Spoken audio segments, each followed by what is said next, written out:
Good evening, everyone. Welcome to this panel discussion. This is episode 8, part 2. I'm your host, Aarti Bagri Gill. I'm AIEF Global Ambassador and CBSE resource person. Nowadays, we are talking about the awareness series related to SDGs, and this time we are talking about quality education.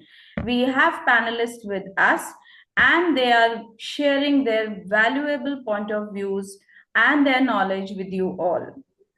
The 2030 Agenda for Sustainability Development, adopted by all United Nations members in 2015, SDG is one among those goals, and that is what we all educationists from various backgrounds are talking about it. So this is a continued topic of discussion as it is part 2, and we are supporting this Act for SDGs. You can click in the link given in the description box to support the cause as I unite to act for this. Now I will go for this part, that is targets for ensuring SDGs. And for this, I am inviting Ms. Deepika Malik for this. Yes, ma'am. Yes, the targets which the quality education to achieve this target by 2030, the 10 targets which have been laid down have been shown on the screen.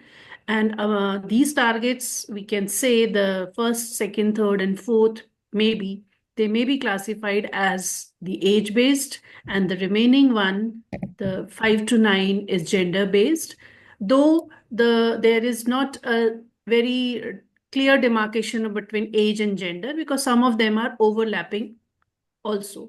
So first of all, I'll just begin with the first target, which says free primary and secondary education. And along with this, I talk about the fifth target, equal access to quality pre-primary education. Under these two targets, the government has initiated programs like Sarv Shiksha Abhiyan, Rashtriya Madhyamik Shiksha Abhiyan, and Midday Meal.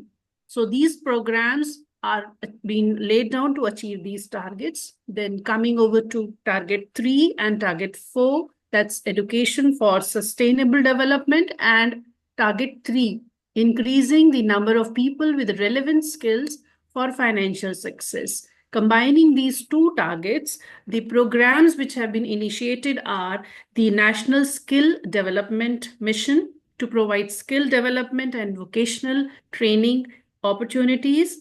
And the second program is community colleges, which provide trainings at affordable cost and also collaborate with the industries to provide practical training to the students opting for them.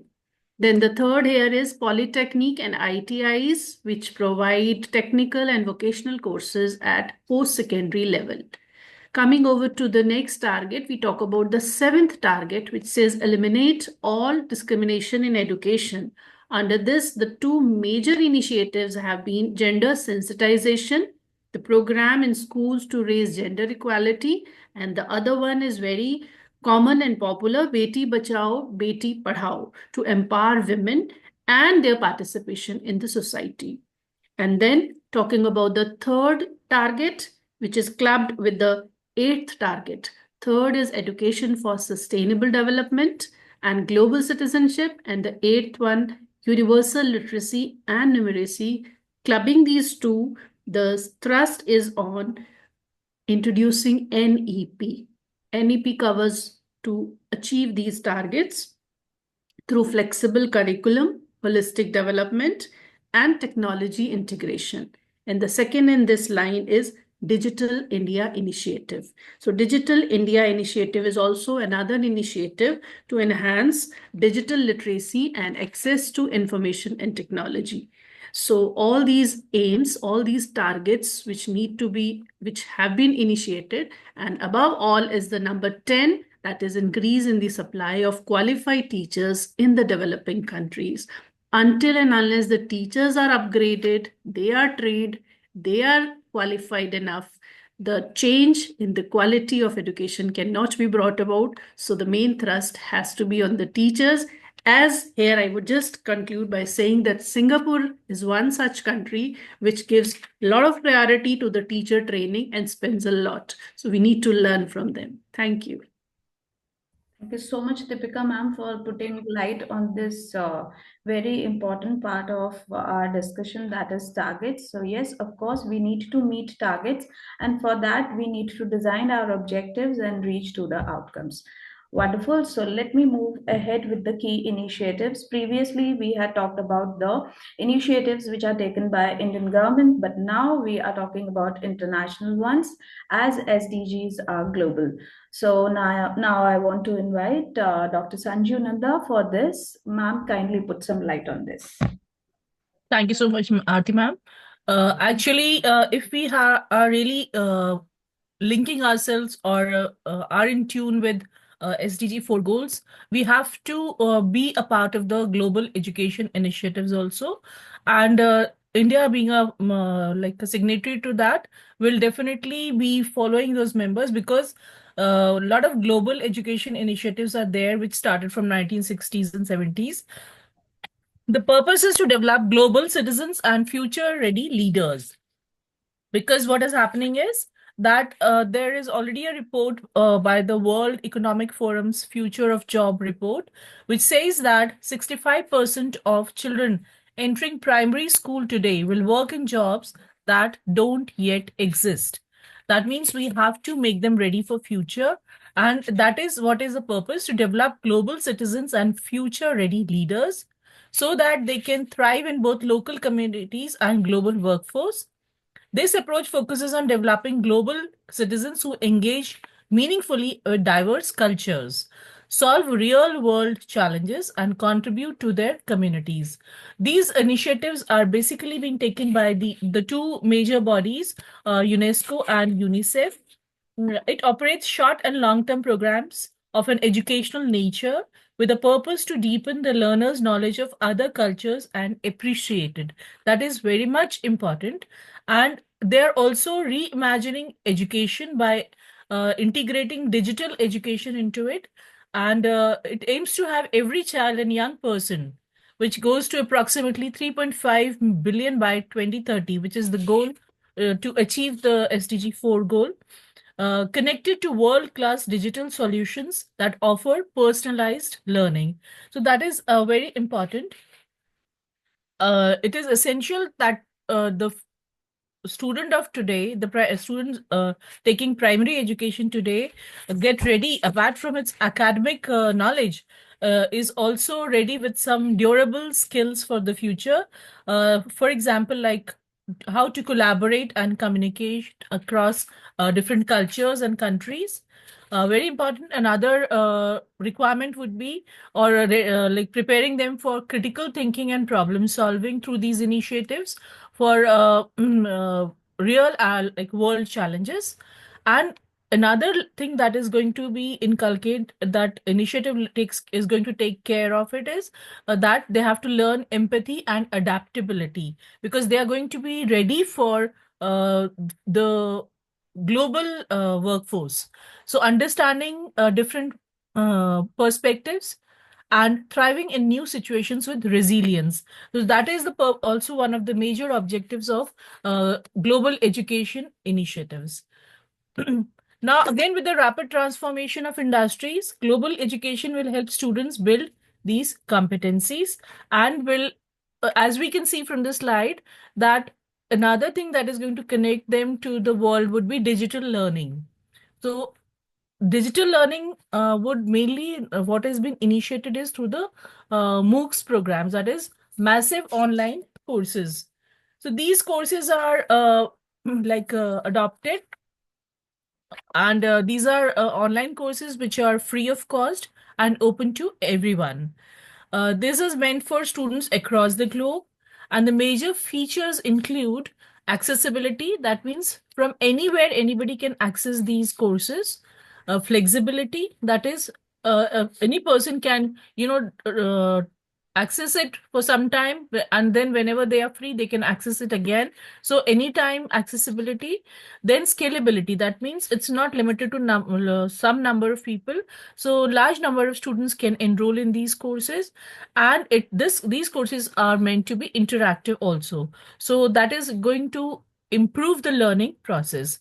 So this is going to benefit, because this is going to benefit for lifelong learning, to upgrade skills at workplace, etc. In India, we do it by Swayam, right? So another thing that the global initiatives are going to include is inclusivity. As we have been understanding that inclusivity and equities are basically the major aims and goals of SDG4, where be it gender, women, children, girls, people from different backgrounds, from different cultures, in even people with the special abilities, people who cannot listen or speak, etc. So, like, especially I can say that India has taken that initiative by accepting sign languages as one of the official languages. So this has made learning more inclusive. And I can very proudly say that MD University has started some courses also, some diploma courses, some courses where they are like running, especially like including these people with uh, special abilities. And that is how India will be a part of the international or global education initiatives. So, with all the best to all the goals of education, I end up over here, and over to the next speaker, please. Thank you. Thank you, ma'am. Thank you for sharing such valuable information. And from that word resilience, I still remember one of my mentor. She shared one very common incidents which usually happened in the classrooms, and it is not confined to any age group. It is right from the pre-primary till the ending, education ages. So when a teacher says something to a student or a child, whatever the age group is in the classroom, and you are putting impact on the brain of that particular child, and if you are hurting the brain of any child, because that word empathy is very important nowadays. So if you are hurting any one brain, then it will take lot of brains to heal up that one single brain. So resilience is something which is very important to take care of. And now quickly I move on to the next one, that is progress part. And I'm going to invite Ma'am Pushpalata for this. Yes, ma'am. Thank you very much, ma'am. I think after listening to ma'am, I would say that one of the India's most the one of the most remarkable success stories which we have here is putting all of our little kids in school. You know, modern India. You see, we are bringing education to little kids and primary level. You can see that 100% enrollment is there. And but it sadly it decreases as we go down to higher education, to upper primary, secondary, higher secondary, and higher education. There is a lot of fall in the enrollment ratio. And we also have the reasons for it, for these dropping of the enrollment in colleges, etc. Is, you know, our basic, you can see 21% is the financial constraints which are occurring in our households, in our country. Then we also move on to the next part, which is, you know, engage in economic activities, go from 18% to 15%, and moving from there to 5% in marriage. So after that, this we are observing in the global context. So when we move here, then you can see, when you see the countries here, the top performers are Andaman Nicobar Islands, Lakshadweep, Andhra Pradesh. They go at 99%, 98.9%, and Andhra Pradesh, then Maharashtra also 97.7%. Then our bottom performers are Meghalaya, Bihar, Manipur, and Bihar has a a lot of dropout rate as well. You see a lot of disparity in these pictures from the green moving on to the red one, is because now our data has become more specific. The UDIS system, the Unified District Information System for Education, has now stepped up. It has started taking Aadhaar card as a way of taking all the information together. I think all the teachers and all people connected to the education can see that we are being connecting and making the Zapar ID is very important. That is now we are collecting our data, and now the information which we are getting are very accurate. So that is how we have been able to, you know, zone down and see how our how a success story is actually running. So moving on from there, you can also see that gross enrollment ratios, like ma'am was saying, from primary level, they have increased up to 100 and probably more than 100 also. But initially, there was a lot of parity, but there was a lot of difference in the gender parity. But now we have been able to take up that. You can see that the ratio of gender over the time has flattened, and the male and the female ratio has become equal. And talking in the global context, like ma'am was saying, talking globally, when we are talking in global testing in 1990s, earlier education enrollment rates were very similar in China and India. But now if you see India, out of every 10 people, only 3 are able to reach the higher education, whereas in Chinese, 7 out of 10 people are able to reach the higher education bracket. So there is a lot of disparity if we see globally, if we look at ourselves globally. So there is a lot which is required to be done. So quality education here, we can see what we are trying to do. Samagri Shiksha, national schemes which we are running, which ma'am has already brought forward to us, which we are already doing. But there is a still lot of things which are left, which need to be done, because the universal access, to primary education has been achieved, but to sustain it is very important. So it's probably going to take another 5 to 7 years to 15 years to actually reach all the SDG goals, and we all need to pool in our efforts and join together to move forward. Thank you so much for my time. I'll move Thank you, forward with ma'am, it. for sharing wonderful data with us. Because once we come to know about the exact data, then only we can come to know about the growth, basically, and that important part of a PAR ID. Because sometimes we won't be able to understand why it is going on, but yes, that a PAR part is somewhere related to it, so it seems very sensible. Now, I want to invite Rosa ma'am for this, and let's move on for the challenges part. Yes, ma'am. Thank you, Aarti ma'am. I think we have, while listening to the panelists, respected panelists, we know where is our goal actually. By 2030, we have to achieve our goal, that is quality education, both globally and as well as in our own country. And the path to progress and success, Ms. Pushpalata ma'am has shared. So I will be sharing the hurdles on the path, the challenges that we are going to face as educators and as as schools together. And in spite of government initiatives, we still have some hurdles and on going on our path. Before I move on to the challenge, the next challenge, I want to share some data that fewer than 3% of engineers have skills in areas like AI. And the curriculum is so outdated that surveys says over 50% of graduates lack in skills like innovation, problem solving, and English proficiency. And the reason behind the curriculum in most of the Indian schools is based on the rote learning. And many Indian schools, even though we have made progress, they are continuing to use curriculum which can be as old as decades, and the rate at which the world is changing, our students are not able to catch up with the changing times. They lack, when actually they enter into the job market, they lack the computer programming skills, information and technology, and they are not able to, they're actually not prepared, I can say. So that's a big challenge for all of us. And NEP 2020 is a ray of hope, where we are talking about activity based learning at foundation and primary level. We are talking about vocational skills starting at the age of at as early as sixth graders, and even computing skills. So definitely this is a big ray of for all the educators to see a change. Coming to the next hurdle is lack of trained and qualified teachers. All the educators listening to me will agree that it is directly proportionate. Teachers' quality of teachers, and the quality education is directly proportionate. Even though we are having from once the NEP 2020 it started, we are having the CBSE, CPD courses of 50 hours. Swayam, Diksha, NPTL, they're all helping us sitting at the comfort of our house. We are able to get so much of knowledge. So when I go for workshops, I emphasize that we teachers ourselves are biggest resources. So sharing knowledge among ourselves is also this thing. So lack of trained teachers, qualified teachers, and also the shortage of teachers, the ratio of teachers and students is not proportionate, I can say. So that leads to overcrowding in the classrooms.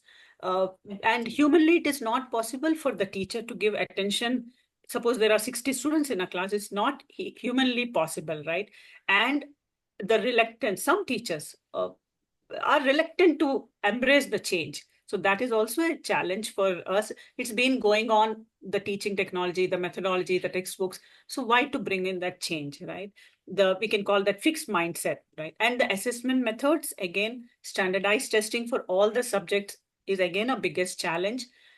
Emphasizing on exams. So I'll move a little faster about the parental involvement both ways. Sometimes we say there is no involvement of parents in a child's this thing, and in fact we see that most of the parents, they come for PTMs in 10th grade, right? So lack of engagement is one challenge, and over involvement of parents, their parents' expectation with schools is also another a big challenge. So I think Aarti ma'am, you have to brief about the certification also. So I'll wind up here, even though there's so much data to share, but I think you can take it forward and share about the next part. Thank you so much. Thank you so much, Rosa ma'am. And this is something which is a very vast one, and we need to, share it in n number of parts, because quality education is our forte, and we all are educationists here. So we'll move on for this one. And thank you for watching this panel discussion. Stay connected for the upcoming ones, and share all your queries at this email address. Check the description box for all the important links. Mark your attendance on the link given in the description box to generate your certificate, which is powered by All India Educators Forum. So everybody support our SDG drives on social platforms, because there is no planet B. So with this, I want to end this panel discussion. Stay connected with us. Thank you so much for watching. Bye-bye and take care.